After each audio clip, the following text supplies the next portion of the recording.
Salut à tous, c'est Axel de testmobile.fr, ceci est le test du Samsung Galaxy S2 et on va maintenant passer aux emails.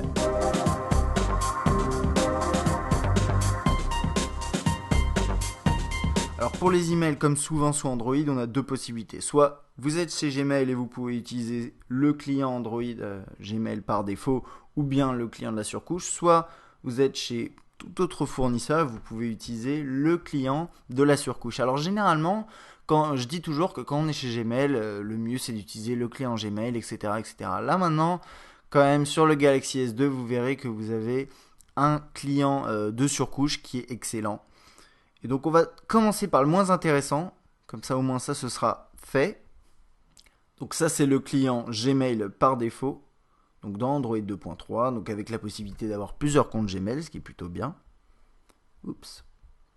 Les notifications qui s'affichent là-haut, bien entendu, quand vous recevez des emails. Vous avez vos emails qui s'affichent comme ça, vous pouvez les mettre en favoris. Vous pouvez l'ouvrir. Vous avez plusieurs informations. Vous avez votre photo qui s'affiche là. Vous avez. Je pense que vous connaissez quand même ce client. Vous pouvez répondre à vos emails sans souci. Je vais repasser un clavier comme ça. Voilà, et ça c'est un très bon client, il n'y a pas de souci. Et je pense que vous le connaissez, et donc on va passer à l'autre client de la surcouche. Alors le client de la surcouche, comme vous l'avez vu ici, ce qui est sympa aussi, c'est qu'il a ces notifications-là. Donc là, 4 nouveaux emails. Également, il y a un widget qui est associé, je vais vous le montrer tout de suite, qui est ici. Et c'est un widget qui est redimensionnable. Et il faut que je... Voilà. C'est quand même un petit peu laborieux parfois pour redimensionner les widgets. Donc là, pour celui-là, vous pouvez le redimensionner jusqu'à cette taille-là. Ou cette taille-là. Et ça, c'est plutôt sympathique. Donc je trouve que ce widget d'email, il est pas top. Parce que quand même, vous voyez, là, j'ai que 3 mails qui s'affichent. Avec beaucoup trop d'espace entre les éléments, je trouve. Mais bon, ça, c'est un détail. Ok. Alors ça, c'est le client de la surcouche.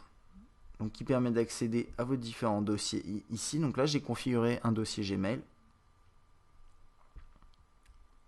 Et vous pouvez avoir également plusieurs comptes. Donc là, j'en ai qu'un. Et quand vous avez plusieurs comptes, vous avez ce qu'ils appellent la boîte de réception combinée. Et si ici j'avais plusieurs comptes, j'aurais tous mes mails qui s'afficheraient là-dedans. Donc ça c'est plutôt sympa. Si vous avez par exemple 5 comptes et qui reçoivent chacun pas énormément de mails, vous pouvez utiliser la boîte de réception combinée, ça peut être assez pratique.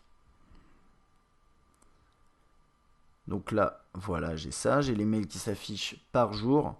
Donc là, aujourd'hui, hier, vendredi. Quand j'accède aux options, je peux trier différemment mes emails. Donc là, la date par expéditeur également si je souhaite. Donc là, j'ai les expéditeurs qui s'affichent. Lu, non lu et favori. Je vais remettre en par date. Ensuite, vous pouvez faire une recherche, déplacer un élément dans un dossier, actualiser pour aller checker vos mails. Le mode d'affichage ici, vue standard ou vue par conversation, ce qui est plutôt sympa. Alors ça se base sur les sujets et voir s'il y a plusieurs éléments sous un même sujet. Donc là, j'ai appelé un email test plusieurs fois, donc ça va créer des conversations. Plutôt pas mal, c'est assez intelligent, ça marche bien. Donc je vais repasser en mode standard. Et autre chose, c'est que vous avez ce mode d'écran partagé donc pour les emails qui s'affichent comme ça, donc avec les emails sur la gauche, enfin les sujets sur la gauche et les emails à droite. Donc par exemple, si j'appuie ici, voilà, j'ai l'email qui s'affiche. Je peux pinch to zoom pour zoomer dans mon email. Voilà. Dézoomer, zoomer. Et ici, je peux accéder par exemple à la pièce jointe qui est ici, la télécharger. Ce contact, je peux entrer en interaction avec lui très facilement en appuyant sur son avatar. Là, j'ai plus d'infos. Je peux également envoyer un email ici, donc lui répondre. Là. Enfin non, là, envoyer un email, pardon. Et toc, je reviens en arrière. Ça, c'est pas mal. Je peux répondre ou transférer ici. Donc là, je vais choisir de répondre. Salut.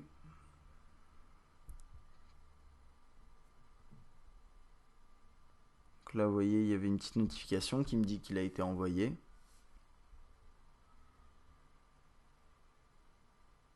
comme je le suis envoyé à moi-même, normalement je devrais le recevoir. Donc là j'ai une première notification là-haut, ça c'est la notification du client Gmail par défaut. Et là j'ai l'email qui vient d'arriver. Voilà. Donc là j'avais écrit salut. Très bien. Donc ça marche bien, c'est très pratique, j'aime beaucoup. Et vous avez vu d'ailleurs quand vous sélectionnez un sujet, il y a la petite flèche qui est ici qui se met en face. Voilà, c'est un petit détail, mais c'est bien. Tout cela est très bien. Quand vous écrivez un email, donc je vais repasser en portrait pour qu'on voit un petit peu plus d'éléments. Vous pouvez commencer à taper le nom de la personne à qui vous voulez envoyer votre mail. Donc là, ça permet d'afficher directement l'adresse email. Et donc, toc, imaginons que je fasse ça. Vous pouvez supprimer cet email si vous voulez, que vous avez enfin, à qui vous souhaitiez l'envoyer. On va mettre un sujet. Toujours pareil pour changer. Toc, toc, toc. Vous pouvez joindre une pièce jointe. Jusqu'à 10 MO ici, mais a priori ça doit dépendre des comptes. Vous pouvez insérer dans l'email des éléments. Donc on va voir ça, comment ça marche. Pour être très franc, cette fonctionnalité, je ne l'ai pas encore essayé, donc très bien. Vous pouvez insérer une image dedans. Je regardais si on pouvait la redimensionner, mais a priori non, mais c'est déjà pas mal. On peut insérer une image dedans et on va voir ce que ça donne. On va l'envoyer. Donc là, ça envoie. Bon, là, je suis connecté en Wi-Fi également, donc à mon avis, d'utiliser le Wi-Fi pour faire tout ça, ça doit lui faciliter pas mal la tâche. On va voir ce qu'il reçoit. Donc l'email a été envoyé. On a la première notification de réception. Et ensuite, on devrait recevoir l'email. Voilà. Avec la pièce jointe qui devrait s'afficher normalement dans l'email. Alors, je ne sais pas pourquoi il ne s'affiche pas. Enfin bon. Normalement, j'imagine que la pièce jointe s'affiche dans l'email. Peut-être que c'est un réglage dans les paramètres. On va aller voir ça. Et puis sinon, de toute façon, on peut se dire que c'est un bug. C'est possible. Hein. C'est possible. On va regarder ça. Fréquence. Paramètres entrant, transfert, module fractionné. Oui, a priori, ça devrait fonctionner. Il n'y a pas de. Je regardais s'il n'y avait pas une option qui disait, je sais pas, ne pas afficher les images dans les emails ou un truc comme ça. Paramètres entrants, peut-être. Je ne sais pas, non. Ok, très bien. Bah écoutez, je ne sais pas, c'est peut-être tout simplement un bug. En tout cas, bon, vous avez vu, vous pouvez joindre des fichiers et les insérer dans les emails directement. Donc ça, c'était pour la partie email. Donc petit rappel, donc vous pouvez utiliser le client Gmail par défaut dans Android ou le client de la surcouche. Et sa petite particularité, c'est d'avoir un mode partagé comme ça. Et vous avez également un widget de page d'accueil qui affiche vos emails ici, sans oublier bien sûr les notifications habituelles. Et pour ce test, on va passer à la suite dans une prochaine vidéo.